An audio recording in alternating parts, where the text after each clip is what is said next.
বিহারীপল্লীতে ঢাকা বিশ্ববিদ্যালয়ের জগন্নাথ হল এবং সার্জেন্ট জহুরুল হক হলের কতিপয় শিক্ষার্থীরা আগুন লাগিয়ে দিয়েছে।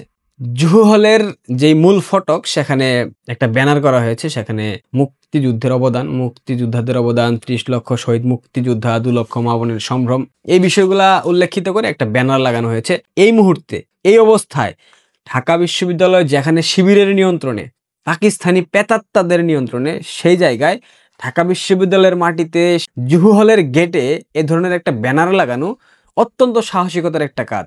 এটা আপনারা যদি খুব স্বাভাবিকভাবে নেন, আপনাদের ভুল হবে। এই কাজটা খুব সহসা কেউ করতে পারবে না, কারণ পুরো বিশ্ববিদ্যালয় ক্যাম্পাসটা এখন জামাতিদের নিয়ন্ত্রণে, শিবিরের নিয়ন্ত্রণে।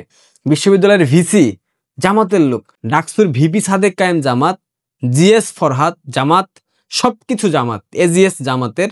সো এমত অবস্থায় ঢাকা বিশ্ববিদ্যালয় প্রাঙ্গণে মুক্তিযুদ্ধের ব্যানার লাগানো এটা অত্যন্ত দুঃসাহসিক একটা কাজ। এবং জগন্নাথ হল, যারা সবসময় রাজাকারদের বিরুদ্ধে ছিল, জগন্নাথ হলে সেই পাকিস্তানের পতাকা পায়ের নিচে ফেলা হয়েছে, বানানো হয়েছে নো কম্প্রোমাইজ উইথ রাজাকার, এ ধরনের কথা বলা হয়েছে।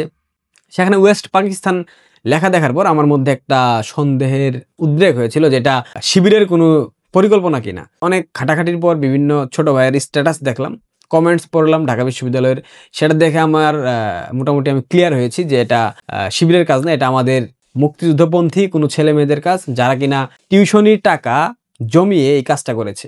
নিঃসন্দেহে এই দুইটা কাজ, জগন্নাথ হল এবং জুহু হল, এখানকার যে শিক্ষার্থীরা এই কাজটা করেছেন তাদেরকে আমার অন্তরের অন্তঃস্থল থেকে অসংখ্য অসংখ্য শ্রদ্ধা, ভালোবাসা, কৃতজ্ঞতা। কারণ এই দুঃসাহসিক কাজটা এই মুহূর্তে অত্যন্ত কঠিন একটা কাজ। এই কাজটা খুব সহসায় কেউ করতে পারবে না। যারা এই কাজটা করেছে তারা অনেক বেশি সাহসী বলে আমি বিশ্বাস করি। রাজাকার পল্লীতে এভাবেই প্রতিদিন আগুন লাগবে।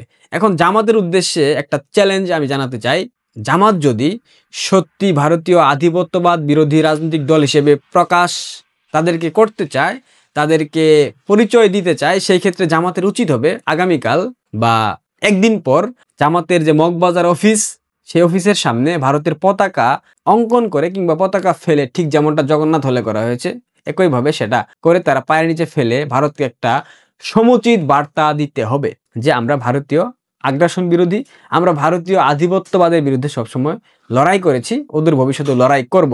এখন দেখা যাক জামাত সেটা করতে পারে কিনা। এটা জামাতের সকল জামাতি যারা আমাকে কমেন্টে গালমন্দ করেন তাদের ওপেন চ্যালেঞ্জ। পাকিস্তানকে আমরা ঘৃণা করি, পাকিস্তান আমাদের শত্রু, আমরা পাকিস্তানের পতাকা পায়ের নিচে ফেলেছি, আমরা ফেলি নাই, আমাদের প্রজন্মের কেউ বা এই কাজটা করেছে। এখন তোমাদের প্রজন্মের উচিত ভারতের পতাকা পায়ের নিচে ফেলে সেটাকে সামাজিক যোগাযোগ মাধ্যমে ভাইরাল করা। ওপেন চ্যালেঞ্জ জামাত, তোমরা করে দেখাও। যদি পারো তাহলে বুঝে নেব তোমরা বাপের ছেলে, আর যদি না পারো তাহলে বুঝে নেব তোমরা ক্ষমতালোভী, তোমরা ধর্ম ব্যবসায়ী হিজড়াদের দল। ধন্যবাদ।